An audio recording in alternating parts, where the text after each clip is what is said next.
So I'll start with the very wonderful pastime from the Brahmaloka. From the Mahabharat, it happened in the Brahmaloka. So once there was a great yajna that was happening that was being performed by Lord Brahma, and in this yajna, actually there were so many people that they were invited. There were many sages, there were demigods, there were kings, and there were celestial rivers. And among the prominent celestial rivers, Mother Ganga's position is like most worshipable. We all know that Mother Ganges is the topmost. So, and also among the kings, there is a mention of a king named Mahabhishek. So you can see that how even here they were seated in such a way that king I mean not by order but randomly when they were seated. So it so happened that the Mother Ganges was sitting in diametrically opposite to this king called Maha Abhishek. And like Mother Ganga is so pure and she's so beautiful. So Ganges was so beautiful that this King Abhishek, he got attracted by the most beautiful Ganges, Ganga Maya. And so the yajna is happening, and then even Mother Ganges, she was also attracted to Mahabhishek, because he was he was very like focusedly he was like having a look at Ganges, and Ganges also saw Mother Ganges also saw, she was also charmed by his beauty, and she was also shying away.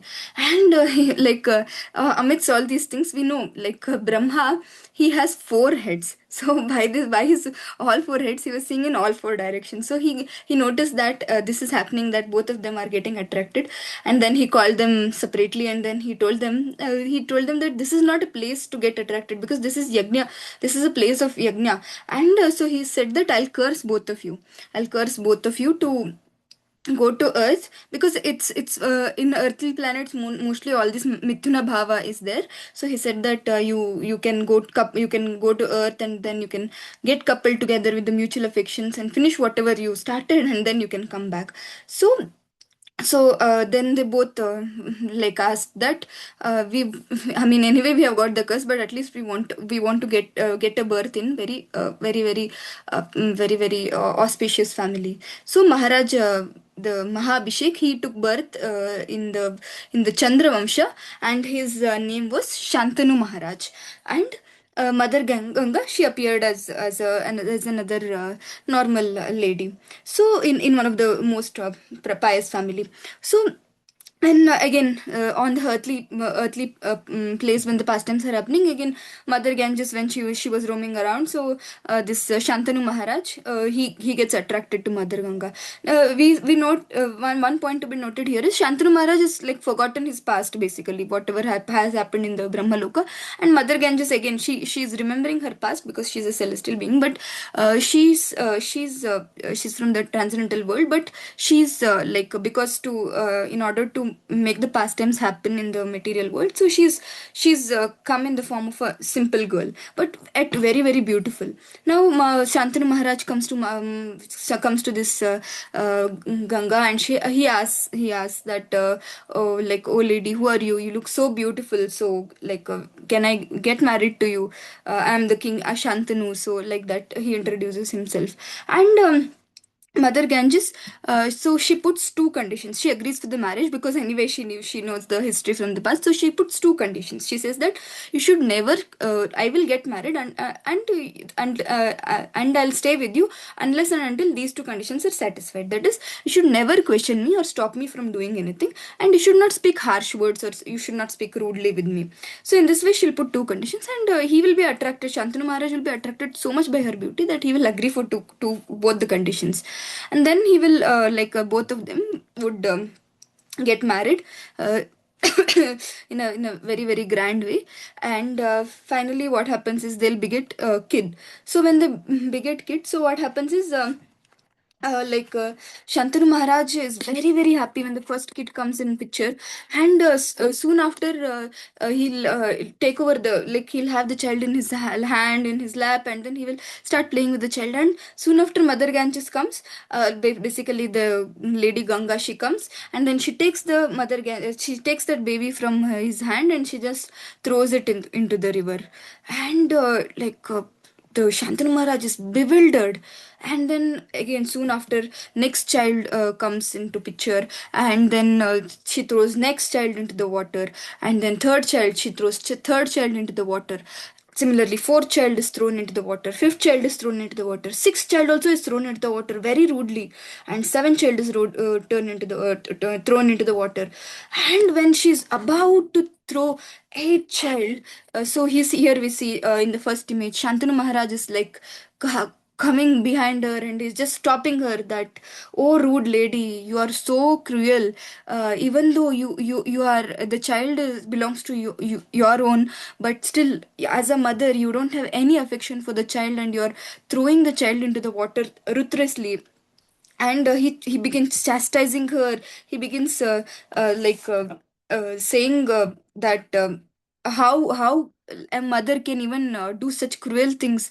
And when he speaks all these rude words to her, so she says that, now because you have broken your vow, what was the two vows, that you should never speak rudely to me, and you should never question anything whatever I do. So you have questioned whatever I did, and you have also spoken rudely to me. Now you go your way, and I go my way. So at that time, like this Shanti Maharaj gets very upset. He takes the eighth child in his hand, and he asks her, "Why are you even doing all these things?" At that time, she brings a very very beautiful reality that was revealed in front of the Shantanu Maharaj. She basically explains the past, wherein how he was Maharaj Abhishek, the Maha Abhishek, and then their past story. And also she says that. I'm just taking the babies, and then I'm just giving to the another expansion of mine, that is the river Ganga. So I'm not throwing them anyway, I'm just giving them to the another expansion. And then she starts narrating a very beautiful story. She says that once in a point of once a point of time, this Vashishta Muni, he was, when he was doing meditation, so at that time, eight like Vasus, they were traveling around. So this Vashishta Muni, he had a very beautiful cow. The name of the cow is Kamadhenu. You all would have heard about this cow, name of the cow. That the Kamadhenu is a very very celestial cow, and the the best part about this cow is this cow can fulfill all the desires of a person. And when this Kamadhenu were when this Vasus were going around, so the one Vasu, his name was Dyav. So Dyau. So Dyav's wife, so she got Dhara, she got very much attracted by this Kamadhenu cow. It was like golden, shining very beautifully, and she also had heard about the amazing activities of the cow, like how cow could give anything and everything. So anybody would like love to have that cow. So she asked her husband, the Deo Vasu, that I want this cow. So who are these Vasus? Like Vasus are not just ordinary people. They are one of the celestial beings actually. So these Vasus, they like how there are Adityas who are they are 12 in numbers. They are the son of Kashyapa and Aditi Mata. Similarly, Rudras, there are 11 in number. Similarly, these Vasus, they are eight in number, and they're like the celestial beings basically. So the Dhara, when she asked for cow, so the Dio said that you have never asked anything to me. So now this is the first time you are asking something from me. Let me fulfill your desire, like that. So he went to the ashram along with other seven Vasus, and then they tried to kidnap the mother cow Kamadhenu. At that time, definitely Vashishta Muni, he's aware of everything, so he gets disturbed from his meditation. When he wakes up, he sees that Dio is like, all others are helping him take the cow, and Dio is pulling the cow very harshly. And then he at once he just um, says that all these stealing business, it usually happens in the material world, it usually happens on the earthly planet. So I curse all of you, that you all seven vasus should go to the earthly planets, and you suffer there. And then like all of these seven vasus, they go to the they go to the Vashishta Muni, and they said that we were just helping our brother, that is the eighth Vasudeva. So please forgive us, please reduce our curse. And then they fall down at his lotus feet. Then we see that how Vancha Kalpataru. So the devotees are very, very merciful. Kripa Sindhu Bhevacha. They are very, very merciful. When we beg forgiveness, so they definitely they'll give lot of mercy. So he said that I cannot take back the curse. So for all of you seven people, so you have to take birth, but you can come back once you take birth, as soon as you take birth on the Mother Earth, and you can take birth in a very, very reputed family. And but for the eighth Vasu, so because he troubled my he was the one who was behind all these stealing, and he troubled my cow, dear cow. So he will have to live in the earthly planet for a very, very long time. And he also he will not another very harsh curse is, he will not have any stri sangha basically. So he will really live a very long life, and he'll not have stri sangha in his whole life, stri sangha sukha basically. And then they begged for forgiveness, they accepted the curse, they begged for forgiveness, and then they blessed for an auspicious birth. And then this is how they took birth in the womb of Mother Ganges. So how Mother Ganges, for the first seven times, she was throwing all the seven babies into the water. That is the seven vasus. They went back to their abode, and the eighth vasu, who was the Vasudeva, so he had to stay back. He had to stay back, and that's how we see that Shantanu Maharaj stopped when Mother Ganges was throwing the eighth Vasu. So such a mysterious story behind throwing the seven kids here. And we see that how the eighth son, Shantanu Maharaj will hand it over back to Mother Ganges. She says that here we do, in the celestial planets, so you can train him very well, because there'll be so many rishis, there'll be so many munis, and even Brihaspati is there. So like this, everybody are there, so they can help you. They can help you train him very nicely. So let him get trained. So like this, you take him. So Ganga Maya will take this. Eighth son along with him, and for a very long time he will be trained from many rishis about shastra, many munis, about so many yogic powers. And Parashuram, you would have heard, one of the incarnations of the Lord Parashuram himself, he'll personally teach this person warfare and horse riding and so many other things. So he'll become so powerful actually. And all the so what happens is, over a period of time, Shantanu Maharaj, once he goes to, he remembers his past, he remembers his wife Mother Ganges, and then he remembers his son. And then he goes to the river. At that time he sees that unless, like, you would have seen Mother Ganges if you have gone to various places, like we see in Mayapur also, that Mother Ganges is flowing very, very vigorously, very, very with lot of force actually. But that day when Shantanu Maharaj sees that Mother Ganges is very peaceful, so he sees that why is Mother, and he also sees another thing, that Mother Ganges is flowing in the reverse direction. So he says, what happened? So then he says that somebody is throwing an arrow at the flow of Mother Ganges. One after the arrow is being stacked, and the flow of the arrows are stacked in such a way that the flow of the Ganges itself is reversed. So you can imagine, like, it's not at all possible to stop the flow. So the flow is reversed. So it's like the most difficult thing that he has done. So he thinks that who is this so powerful son? So he will pray to Ganges that please reveal who is this very, very strong person. And then Mother Ganges comes. So you can see in this picture where Mother Ganges comes, and she'll hand over this eighth son to Shantanu, who was earlier taken back by her to train him. She says that this eighth son, he's blessed by all the devatas, and he's called as, that's why his name is Devavrata. So in this way, he will hand over, she says that he has learnt all the techniques and all the warfare, all the horse riding. Now he is eligible to assist you, so you can take him with him. So this way she will give, and then she will go back to her abode. So like this, over a period of time, Shantanu Maharaj, when he went to hunting one day, then he sees a beautiful lady called as Satyavati. Now you would have known that Kshatriyas usually they have so many wives. Now we see in the history of Shantanu Maharaj, he had one wife who is Ganga, and she went back to her abode. So he was wanting to have somebody as his life partner. And when he went for hunting one time, he sees a very very beautiful lady. She was radiating with the effulgence and purity and devotion. Her name was Satyavati. And when he meets Satyavati, so she's actually you can see this image, that how she's a very very beautiful lady. But she's a boat woman, basically she's a fisher woman. And like Shantanu Maharaj, he'll ask her that, can I marry you? Who you are? Please let me know, like that. And then, is there any condition to marry you, like that? And then the Satyavati says that I have no condition, but please ask my father. Now, this Satyavati, she also has a very very wonderful history which is being told in the Mahabharat. Satyavati's previous name was Matsya Gandha.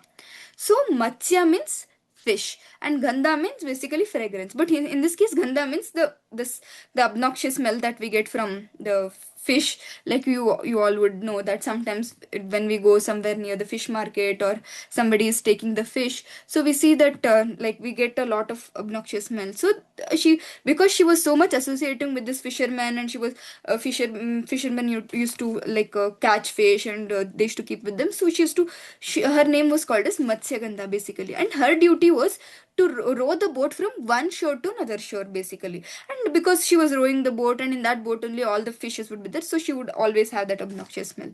So once what happens is, Parashara Muni, he's a famous Parashara Muni is a very very famous Muni. He's known for Jyotish Shastra, actually. So he would be traveling from one shore to another shore, and he will ask her to he'll request her to take him in the boat for crossing the river. And when they were crossing the river, so inspired by the Lord, so he asked that he says to Matsyagandha that, Supreme Lord, he is appearing soon to compile the Vedas. And this is the Shaktiavesh avatar of the Lord. So Shaktiavesh means, Shakti means giving power, that is empowering, that is the energy, giving the energy. Lord is giving the energy. And Vesha avatar means to infuse, basically. So Lord is giving all his energy, one kind of energy, to one person, so that he can take care of certain activity in this material world. And that but definitely, to infuse Lord's power in a person, we can imagine how powerful that person will be. So that avatar of Krishna, he needs a womb. So, oh Devi, can you do that seva? Can you beget this Shaktiavesh avatar of Lord in your room? He requests. And since she gets to know that Lord is taking an avatar, so she will, even though she was a Kanya, she will agree to do this very very big task, because she was a Kanya, and it definitely delivering a child at that time, it would bring bad name to her. But because she knows that it is Lord himself who is being who's taking an incarnation on material earth to do some purpose, so she gives so soon she agrees, actually. That's why she stands for truth. What is the truth? The absolute truth, the supreme personality of Godhead. That's why she gets a name called Satyavati. And immediately she gets pregnant, and immediately she gives birth to a child. And because that child is born in an island, because they moved to the shore, and then the child is born in an island, Dvipa. His name is called as Dvaipayana. And he took a complexion of Krishna, that is, he took a dark complexion, and he was very attractive. That's why he was called as Krishna.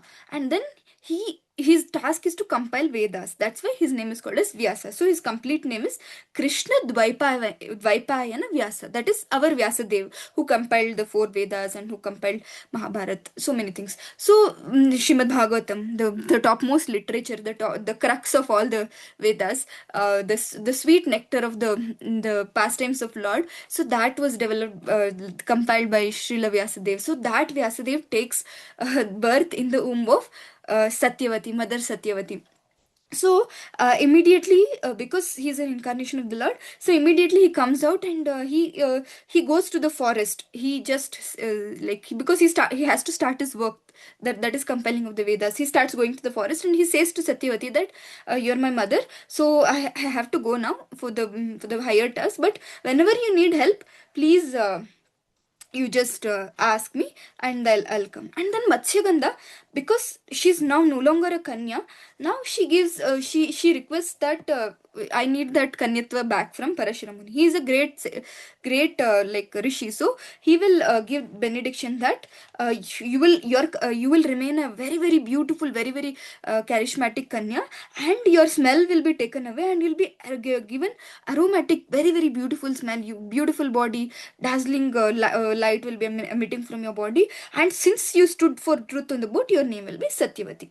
Now this is the same Satyavati whom Shantanu Maharaj got attracted, because we see now she's got all the transcendental power, and Shantanu Maharaj also, because he's from the transcendental world, he'll get attracted to her. Now when he goes to her father to ask, back to our prime story, when he goes to father to ask that, who is this,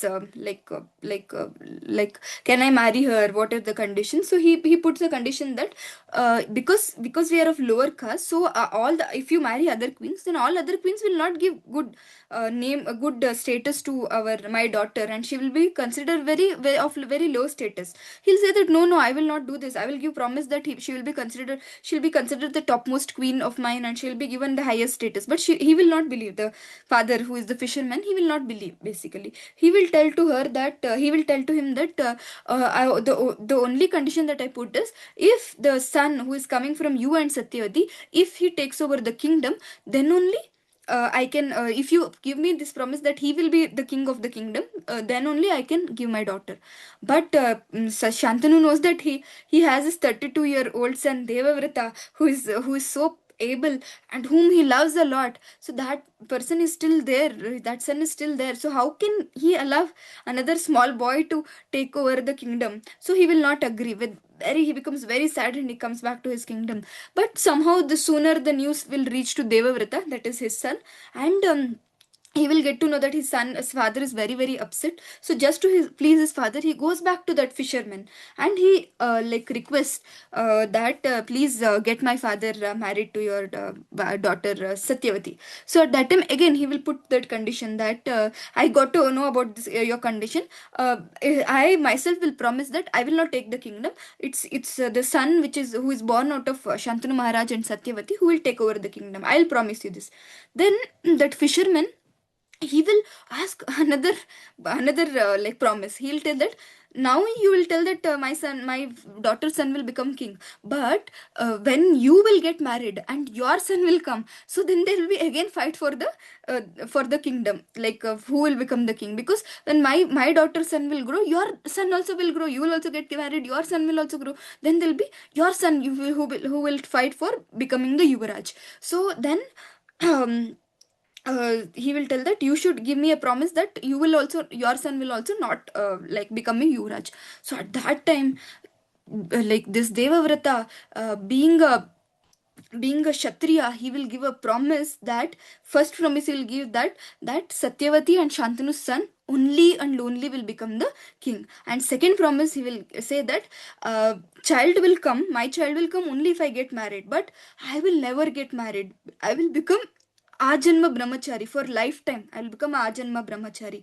And you see, for Kshatriyas, you see, because they have to fight for warfare, so they need a lot of inspiration. That's why we see Kshatriyas marry so many wives. Even in the past, in the past history, we see that Kshatriyas have so many wives, and they have so much of wealth that they can even take so many wives. They can take care of all those wives very nicely.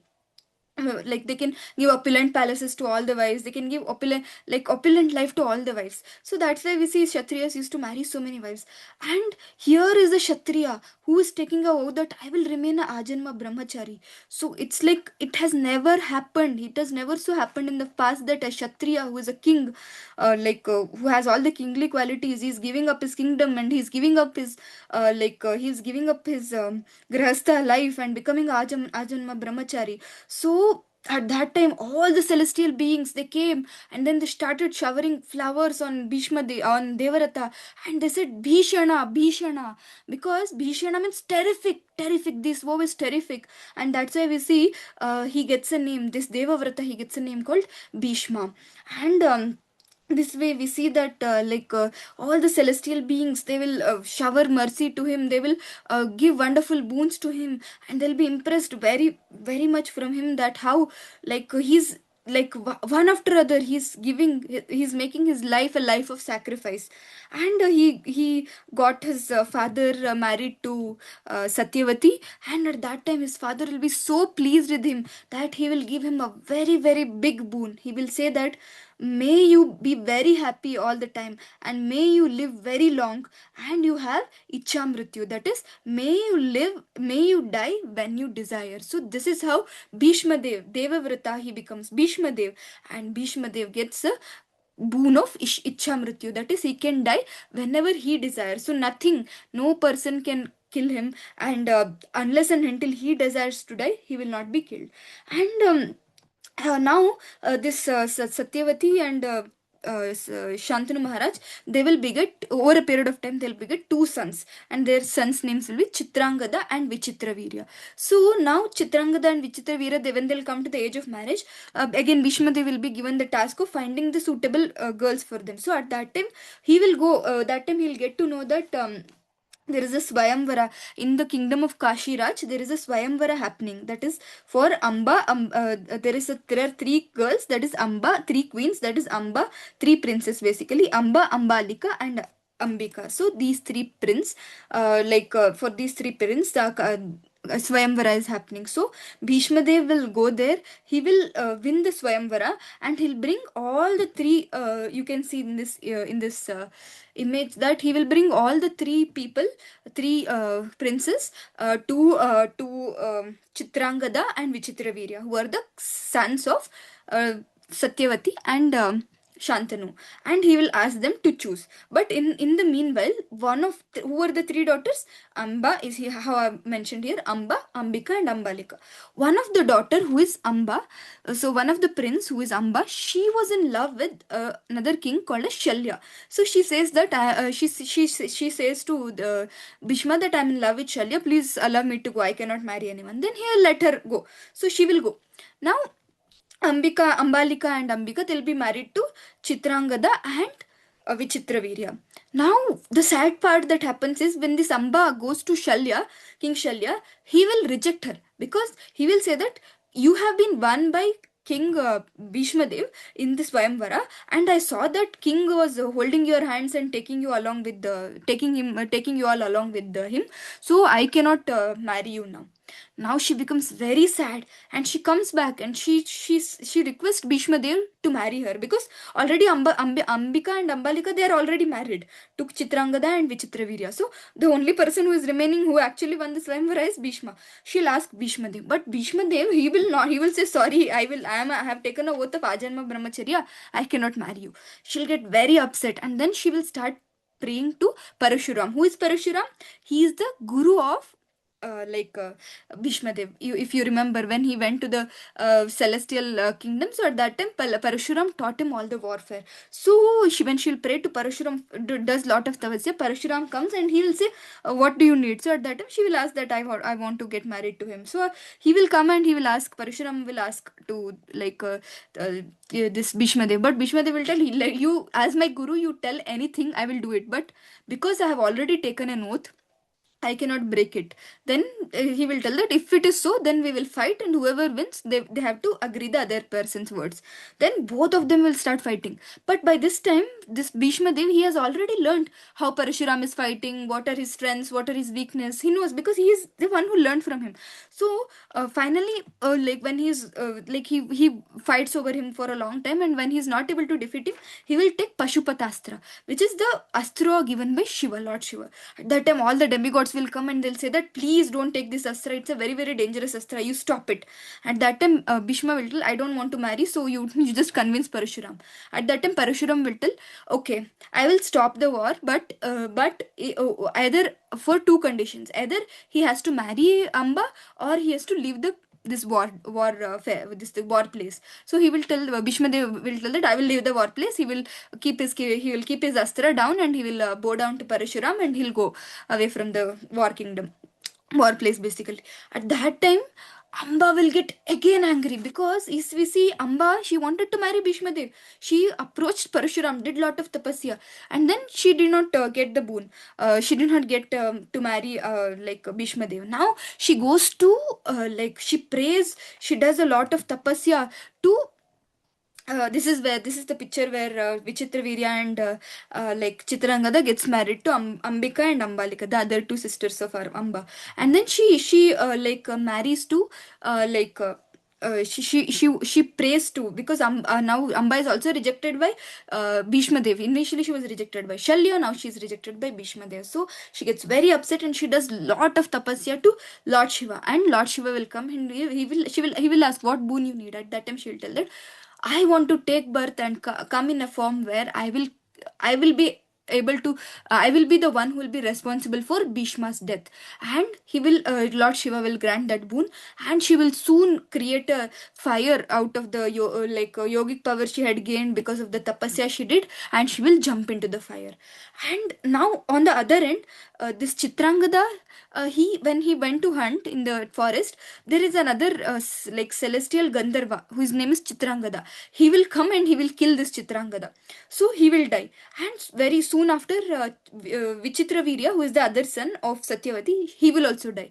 Now Amba and Ambalika, they will become widows. So this mother Satyavati, she will be very worried, because there is no one to look after the kingdom now, because the kingdom has to proceed, because they should have a son, so that the progeny will continue and the kingdom will also continue. So at that time, when she will be worried, she will go to Bhishma Dev, and she will ask for advice what to do. At that time, Bhishma Dev will remind her that you had another son who was Krishna Dvaipayana Vyasadev, and he's such a great person. He's such a great devotee. He can give you anything. So you go to her and you ask for this boon. So at that time, this Satyavati, she will take Amba and Ambika, and then she will request Vyasadev that please impregnate them by your power, and then give them very nice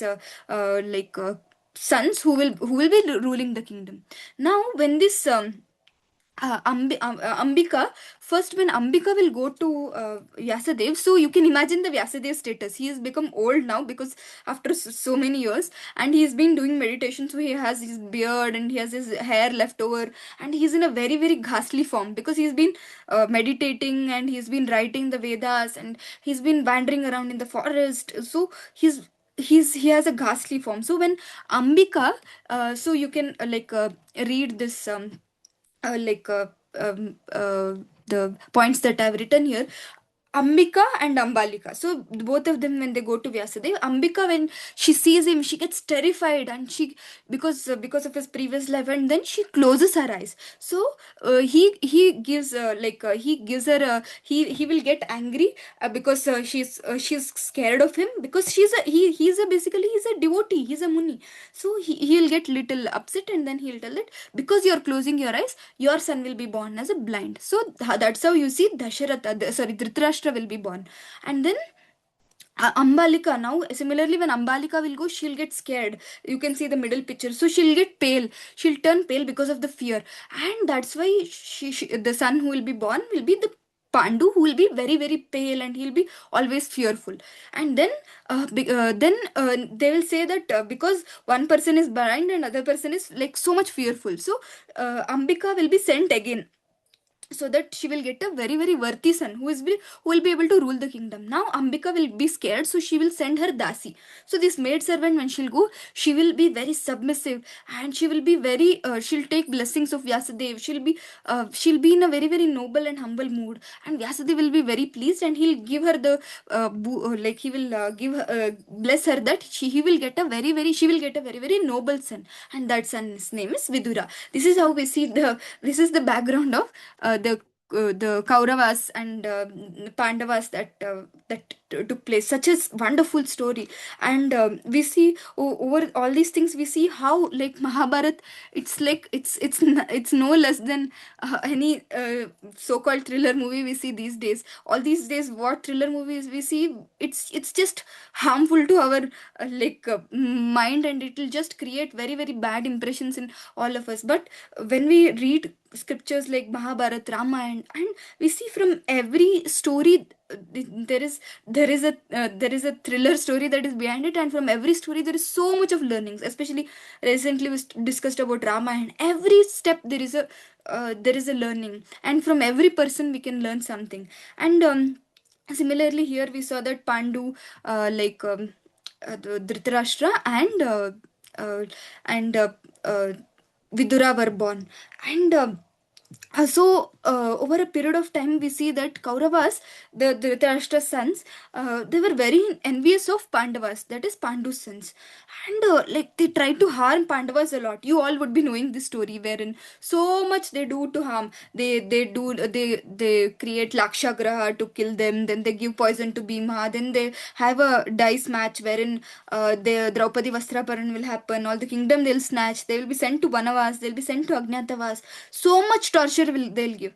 And when these Pandavas will come back, they will ask, after all these things, they'll ask for five kingdoms, because they're Kshatriyas. They have to rule. They need to rule at least one kingdom. But Duryodhana will be so cruel, so evil-minded. He will say, I will not even give you the land to even prick a needle.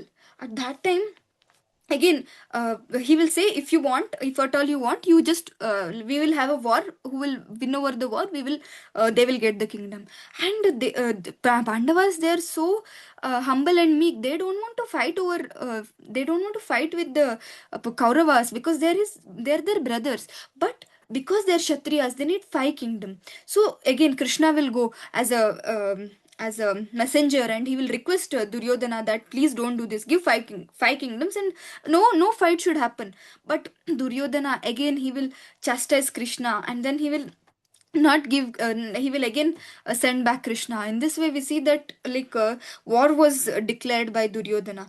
Now Duryodhana, he in his kingdom, in his team, he has Bhishma Dev, who is the bravest warrior. So he will go to Bhishma Dev, and he'll request Bhishma Dev to be the commander in chief. So when he'll request, so Bhishma Dev, so at that time, because a team has come to Bhishma Dev as a Kshatriya and requested, now Bhishma Dev cannot uh, neglect the help, because in Kshatriya there is a rule that if somebody comes and asks for help, he has to help.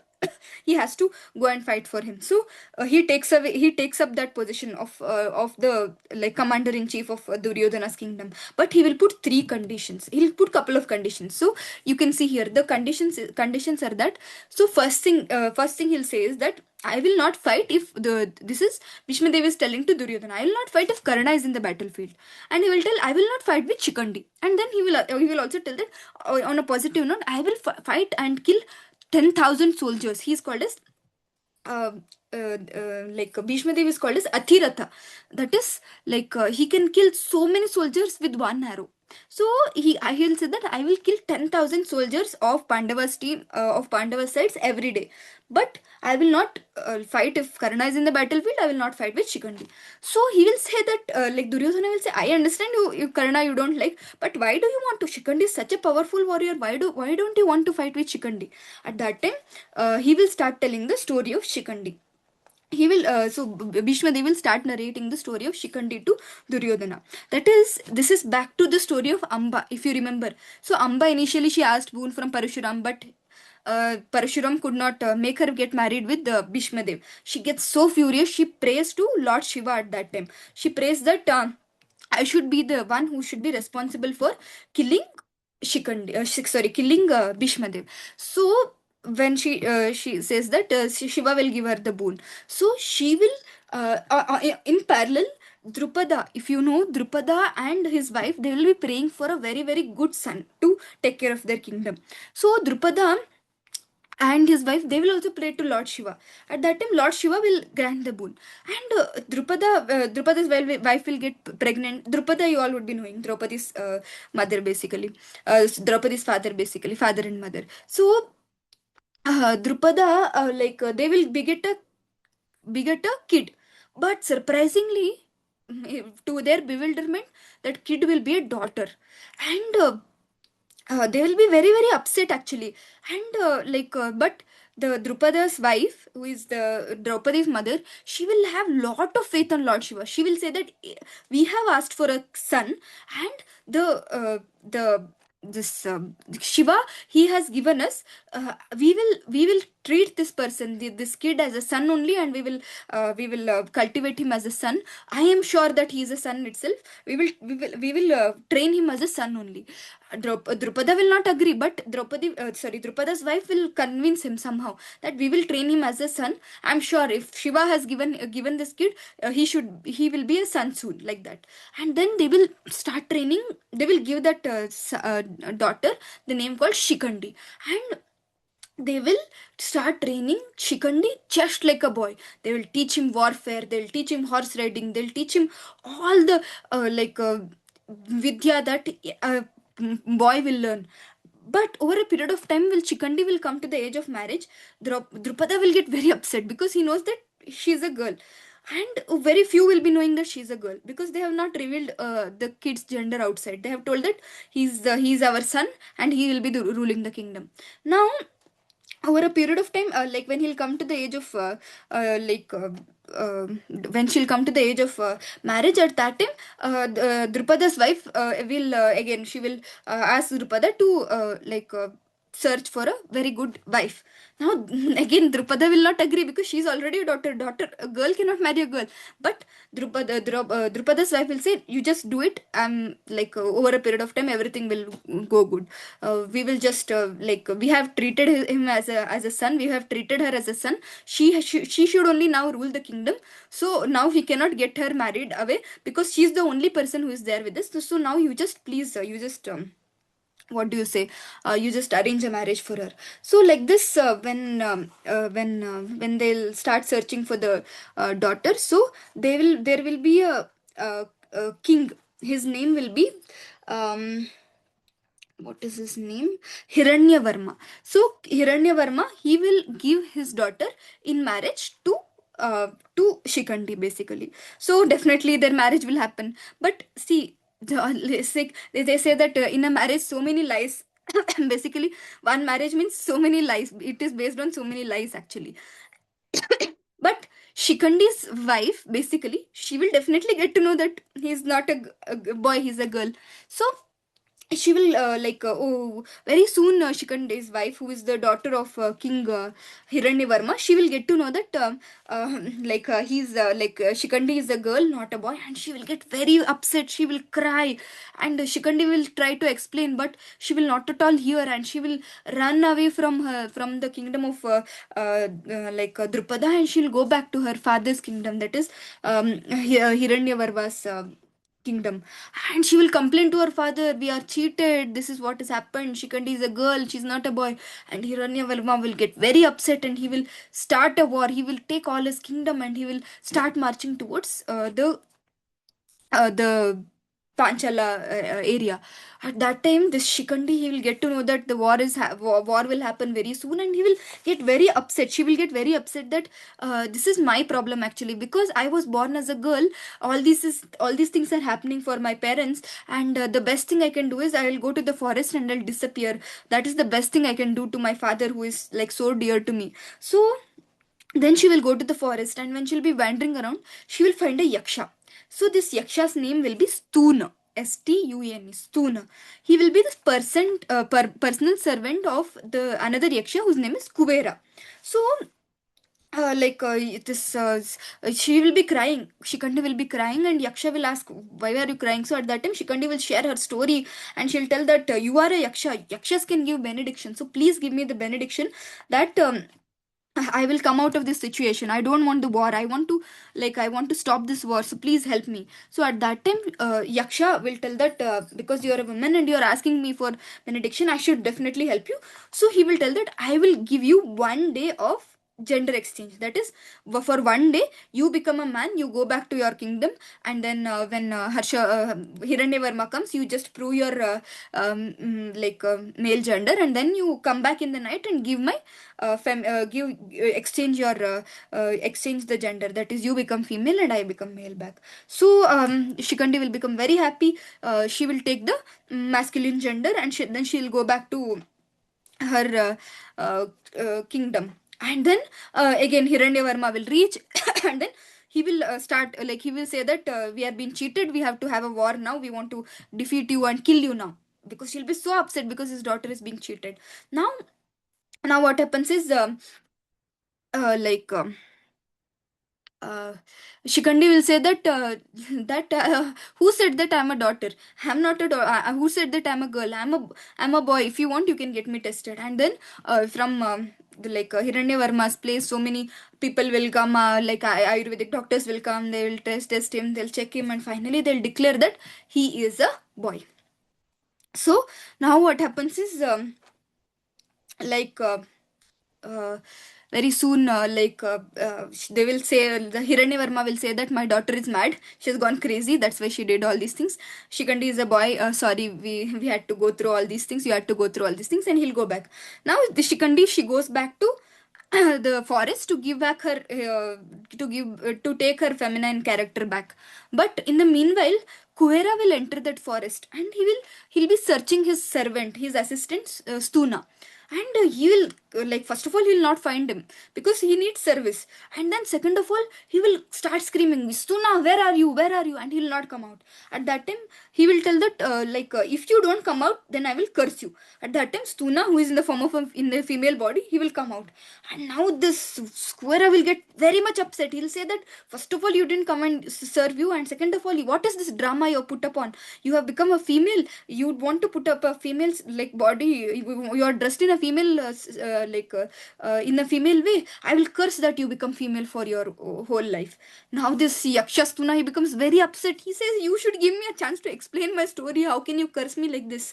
And then he'll explain his story, what happened to Shikandi, how he became very compassionate. He exchanged his masculine power for one day, and then the Kubera will become very upset. He'll say that I cannot take my curse back, but I can reduce the curse. He said that I can reduce the curse that until Shikandi dies. So until then, Shikandi will remain a male, you will remain a female, and once Shikandi dies, so you will get your masculine power back. So now when Shikandi comes back, Suna will tell that he will tell that Shikandi will tell that please take your masculine power back. He will tell that it's too late now.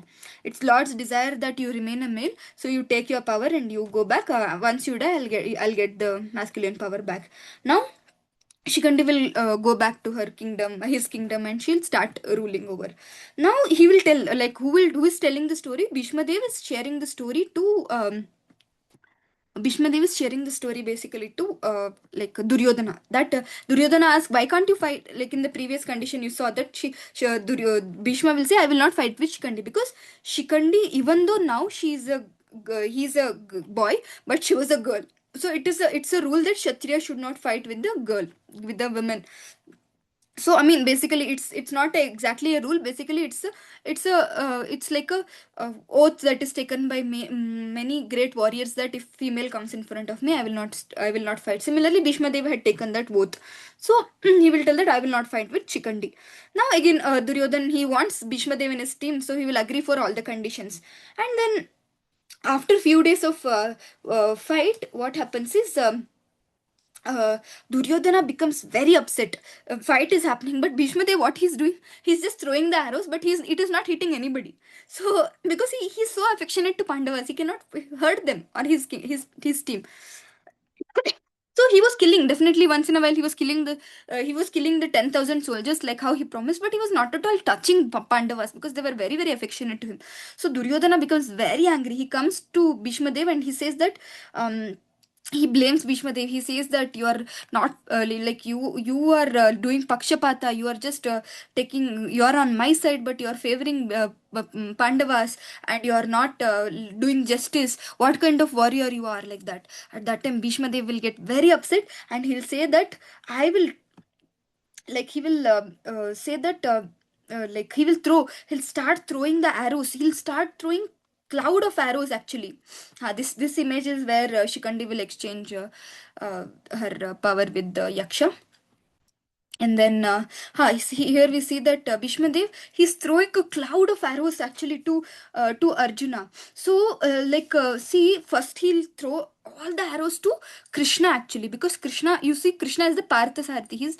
He's on the chariot actually. So all the arrows will pierce Krishna, and blood will start oozing from Krishna's body.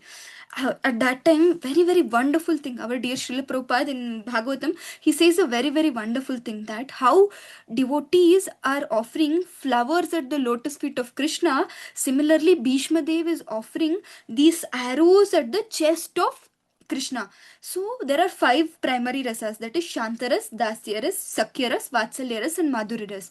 And in all these ras, like Dasyaras, like how Hanuman is serving, he's the topmost like a person in the Dasyaras. In Sakyaras, it is Arjuna who is giving lot of pleasure by performing Sakya pastimes. In Vatsalyaras, it's Mother Yashoda, Mother Devaki, and Nanda Maharaj and Vasudev, who are giving so much pleasure to Krishna by their motherly and fatherly love. And in the Madhuraras, we all know that gopis of Vrindavan, and then the wives of Krishna and Dwarka, they're giving so much love in the Madhuraras. After above these five ras, there is something called as extended ras, and in that ras, Virya is one of the ras, that is rasa of chivalry basically. So Krishna, he gets pleasure by fighting, and he wants somebody powerful to fight with him. And here is Bhishma Dev, who is in the opposite team, just to give pleasure to Krishna. He want to give pleasure to Krishna in Viryaras basically. So Bhishma Dev now, like, he throws arrows after arrows through Krishna, and Krishna is getting lot of pleasure, because he's now thinking, now there is somebody who is powerful to fight with me, and now he's getting that Viryaras back, and he's getting that pleasure back. But now Bhishma Dev turns towards Arjuna, and because Duryodhana is blaming, you're not hitting for Arjuna, so Bhishma Dev turns towards Arjuna, and he throws arrows at Arjuna, one after another. At that time, Arjuna gets wounded, and Arjuna says to Krishna, I think the day has come where you have to see your friend die. Now Bhishma Dev shoots another arrow, and Arjuna falls off from the chariot.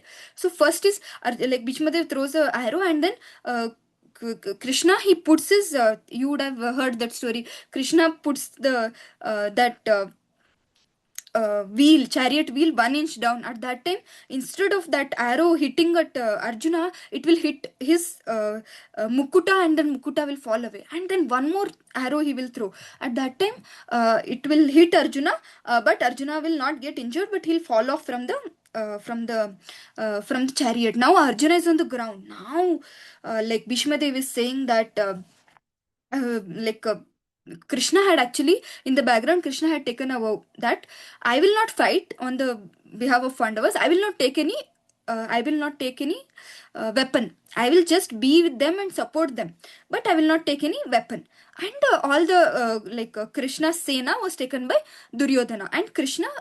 When the discussion happens, so Arjuna will ask for Krishna, and Duryodhana will ask for the Krishna's Sena basically. So, but Krishna will tell that I will not take a weapon. I will promise that I will not take a weapon, because Krishna is the supreme personality of Godhead. But Bhishma Dev will say that I will Bhishma Dev, when Duryodhana fights, he will say that I will this day I will either kill Arjuna or make Krishna break his promise that he will not catch a weapon. Now Arjuna fell down. He's now he can throw, like Bhishma Dev can throw another arrow and kill Arjuna. But Krishna, who is Bhakta Vatsala, who is like the dearmost like well-wisher of all of our living entities, especially dear more well-wisher of Arjuna, he cannot bear the pain now. He'll get angry. He's furious. His eyes are red in color. And Bhishma Dev will say that, let's see how you'll not break your vow. Bhishma Dev actually, he was on the he wanted to support Pandavas basically. He but he wanted to give lot of pleasure to Lord Krishna. So that way he was fighting from the other team. So in the Bhishma Stuti also he says that Tribhuvana Kamalam Tamalavarnam Ravikara Gauravaranam Dadani. He says that how You are such a you are such a well-wisher of your devotee. Let us see how you will not break your vow to protect your own devotee, that is your Arjuna. That is Vijaya Saka. That is your Vijaya Saka. You are the friend of Arjuna who is always successful. So now I will throw a cloud of arrows to show the world how much you love your devotees. This is what Bhishma wants to show actually when he's fighting against Krishna. This is what Bhishma wants to show. Because oftentimes people say that why Bhishma Dev took sides with the Kauravas. They always give lot of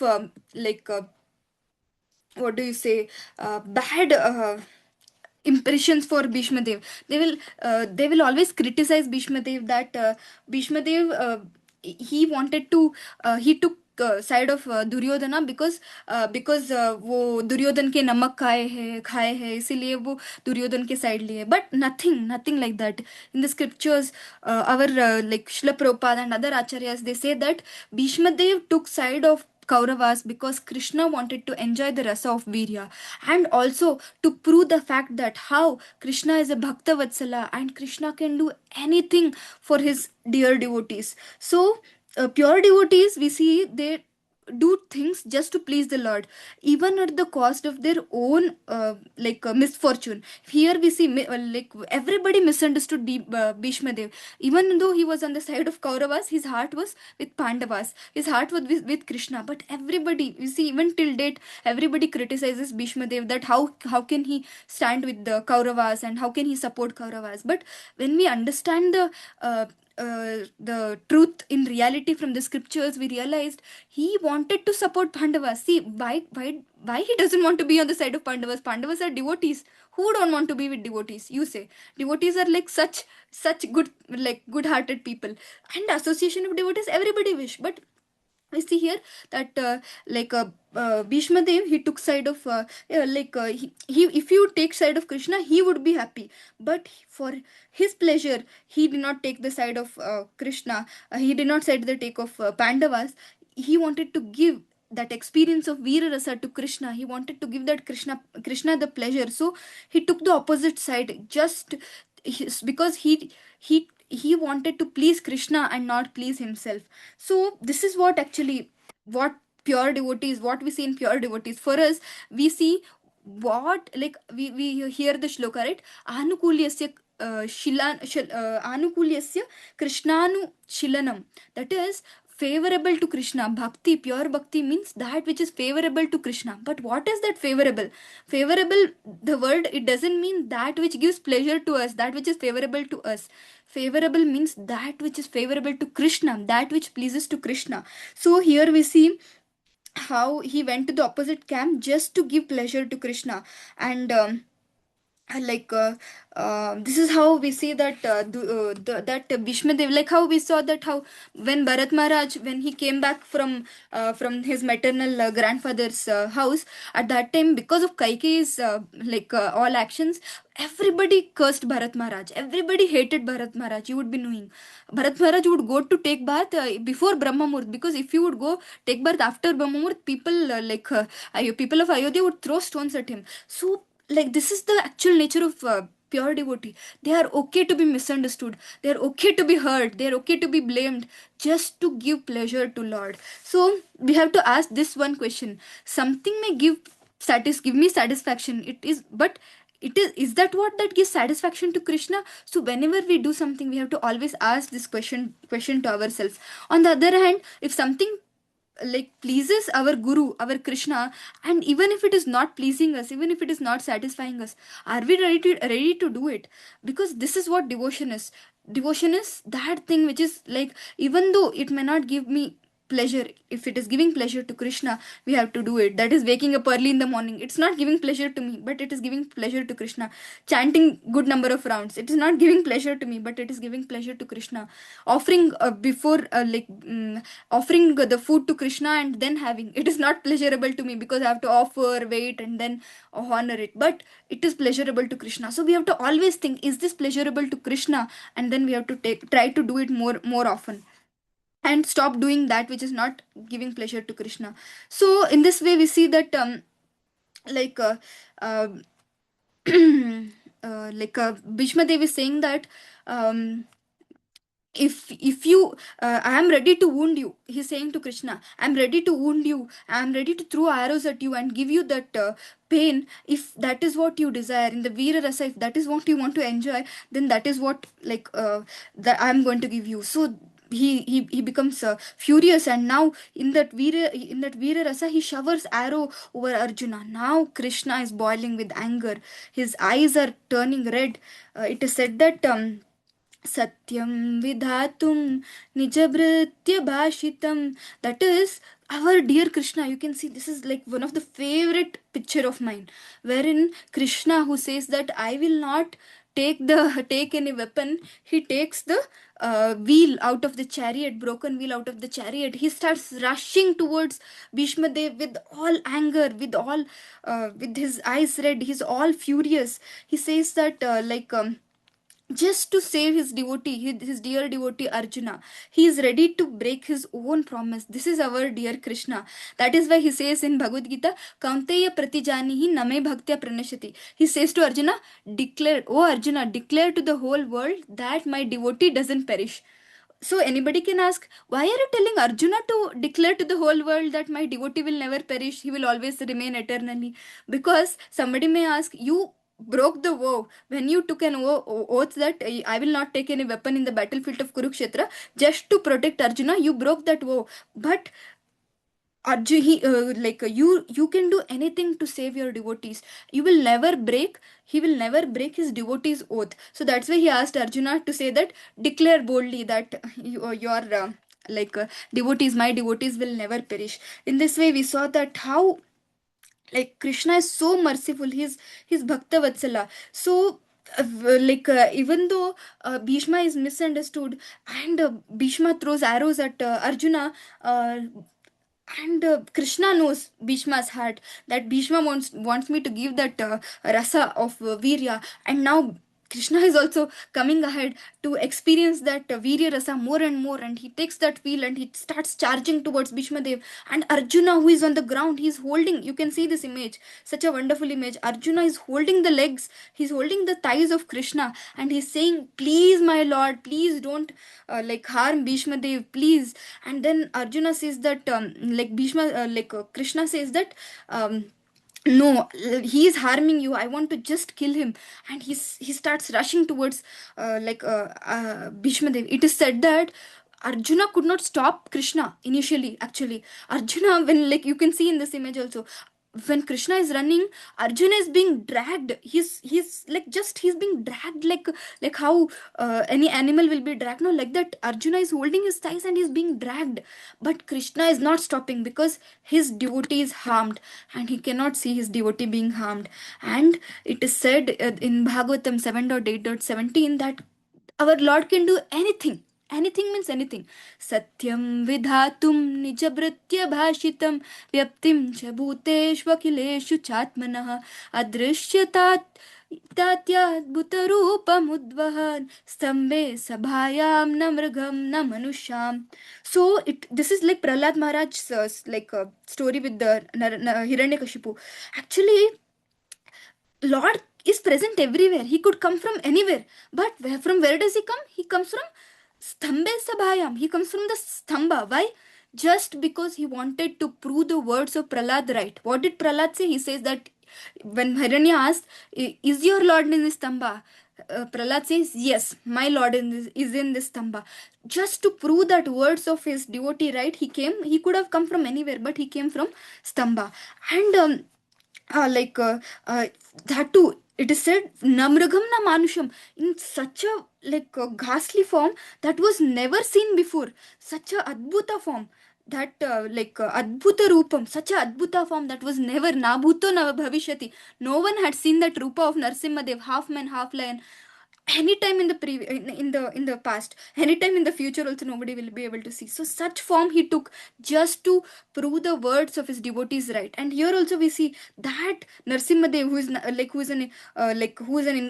who is an incarnation of Lord Krishna, boiling out with anger, jumped from the chariot, and with both his hands over the hand that he's running towards. And then Arjuna told him that, oh my lord, you are thinking that I didn't fight properly today, because he is Bhishma Dev. Because you know, before that, what happened? Arjuna, he's telling, I'm in the Bhagavad Gita, he's saying that my hands is shivering, I'm not able to fight. It is Bhishma Dev, it is like Dronacharya who are on the other teams, it is my brothers who are on the other teams, I cannot fight. Now he says to Krishna that I will promise, I will promise, keeping the hands on my sons, I will take a oath that I will not, I will not like fight like coolly. I will take all the I will fight with all my vigor, and I will kill Bhishma Dev, I will kill all these Kauravas. So you please you please calm down and don't kill Bhishma Dev, don't take the weapons, don't put that weapon against Bhishma Dev. So on the other hand, what is happening is Bhishma Dev, who was throwing arrow, he's standing still. He's seeing the wonderful form of Bhishma Krishna. You saw, no, how wonderfully Krishna was charging with the arrow in his hand. He's thinking that, oh my Lord, I have lived my life just to see this day. I want to be killed by your own hand, because you are my Lord, you are my everything. I want to killed by your own hand. Seeing your face, I want to live this body. So please kill me. Like this, Bhishma Dev is ready to. His tears are flowing from his eyes, and ready to be killed by Krishna. And because Krishna was pacified by Arjuna, Arjuna holds Krishna and takes him back to the chariot. Now this Duryodhana is very angry. He takes back, and then at that time, what happens is conch shells are brown. It becomes evening, and then because evening they won't fight, so they go back. At that time, Duryodhana becomes very furious, and he asks Bhishma Dev that why didn't you fight? You were standing there, not even throwing an arrow at Krishna. You are on the side of Kauravas. You are again. He will start blaming. Bhishma Dev. At that time, Bhishma Dev will take that he will take out 5 arrows, and he will show that from these 5 arrows I will kill 5 Pandavas. At that time, Duryodhan will not believe him, so he will say that give me that five arrows to me. He'll take it back with him. Krishna will know that 5 arrows are with Duryodhana now. So previously, what happens is once when Duryodhana will be fighting. With somebody else, at that time he will get defeated. That time Arjuna will save Duryodhana. At that time Duryodhana will tell that whatever boon you ask I will give. At that time Arjuna will not ask for any boon. Krishna will remind that, now Krishna will remind that he had told that he will give you the boon, go and ask for that 5 arrows. So Arjuna will go and ask for that 5 arrows, and Duryodhana will be in shock. He'll be in shock that how did Arjuna get to know that he has 5 arrows. At that time Bhishma, they will tell that he is like Krishna told him, it's Krishna, he's the Lord himself. So now also you have the chance, stop fighting. But Duryodhana will not agree. He is again lost in his pride that he will not agree. On the other hand, the Yudhishthira is very upset. He is upset that because of me all this warfare is happening. Because I wanted a kingdom, this warfare is happening. You all know, no? Before fight, Arjuna was lamenting. After fight, Duryodhana is lamenting. So this way, Yudhishthira was lamenting, and he told that I want to stop this fight, oh Krishna, what is the solution? At that time, Krishna gives the solution that war will stop only if Bhishma Dev dies. So he says that you we don't know how will Bhishma Dev die, so you can go to Bhishma Dev and ask. So all these Pandavas, they'll go to the Bhishma Dev at that day, and they will ask, how can you be killed? At that time Bhishma Dev will reveal that she will reveal that story, how Amba became Shikandi in the next life, and Shikandi took oath that she will be. I mean, Shikandi got the boon that she will be able to. Basically, he will be able to kill Bhishma Dev. So, so he will tell Bhishma, they will tell Arjuna that tomorrow when you're fighting, you keep Shikandi in front. And Bhishma Dev had taken a oath that he will keep his weapons if Shikandi comes in front, and if any female comes in front. So I will keep the weapons. At that time you can throw the arrows and you can kill me, like that. And next day same thing happens. So Shikandi, we saw here that how Shikandi leads to Bhishma Dev's death, that Shikandi will come in front, and then Bhishma Dev will keep all his weapons, and Arjuna will throw all the arrows. And that's how we see that this very very wonderful image picture wherein Bhishma Dev is on the full of arrows, and he will not have a neck support. At that time Duryodhana will bring a pillow to him. At that time he will say, no, I don't want pillow. And then Arjuna will throw an arrow and he will make a bed of arrows, and then he will make a pillow out of arrows for Bhishma Dev. And because at that time what happens is that seven Vasus who were there, they will shower flowers on Bhishma Dev. They will say that your time has come now. You can come back. You are the eighth Vasu. We don't know if you remember. They'll share the story and they'll say that your time has come. You can come back and be the Vasu again. At that time, Bhishma they will say that no, I still have some purpose here. Vasus will say that what purpose you have? Everything is fulfilled. You just come back. At that time, Bhishma Dev, it is said that Bhishma Dev will lie on that bed of arrows for 58 days. That is for almost like a couple of months. He will be waiting for Krishna to come. It is said that in scriptures it is said that he is waiting for Uttarayana, and our acharyas they say that Uttarayana means one who had taken shelter of Uttara when the Brahmastra was thrown. So at that time, Krishna entered in the womb of Uttara and he took shelter of Uttara's womb. And that Uttara, that Krishna who is Uttarayana. So Bhishma Dev was waiting for that Uttarayana to come. And when he comes, so when Krishna comes, so seeing the lotus, seeing the moon like face of Krishna, and taking the name of Krishna, he leaves his body. That is, he takes he desires to give up his body, and he goes back to Godhead. Hare Krishna, Krishna Krishna, Hare Hare, Hare Rama, Rama Rama, Hare Hare. So Prabhupada says that there are 12 mahajanas: Swayambhu, Narada, Shambhu, Kumara, Kapilo, Manu, Prahlada, Janako, Bhishmo, Balirvaya, Sakirvayam. That is Lord Brahma, Narada, Shiva, four Kumaras, Kapila, Swayambhuva Manu, Prahlad Maharaj, Janaka who is the father of Sita Mata, and Bhishma Dev, and Bali Maharaj, and Shukadev Goswami. And I myself, the one who is saying here is Yamaraj. So we see that in the 12 most prime devotees of the Lord, Bhishma Dev's name is there. And it is said that mahajano ena gatassa panta.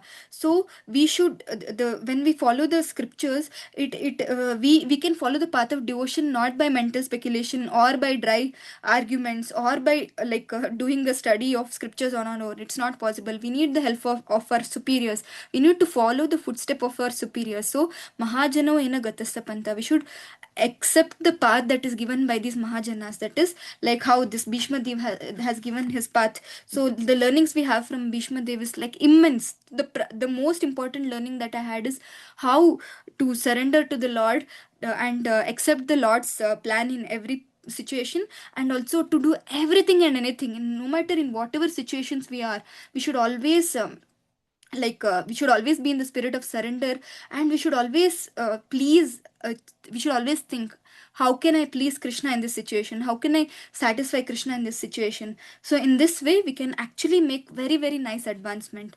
Thank you so much. Hare Krishna, Krishna Krishna, Hare Hare, Hare Rama, Rama Rama, Hare Hare. So if you have any questions we can discuss, otherwise we'll end here. Thank you very much.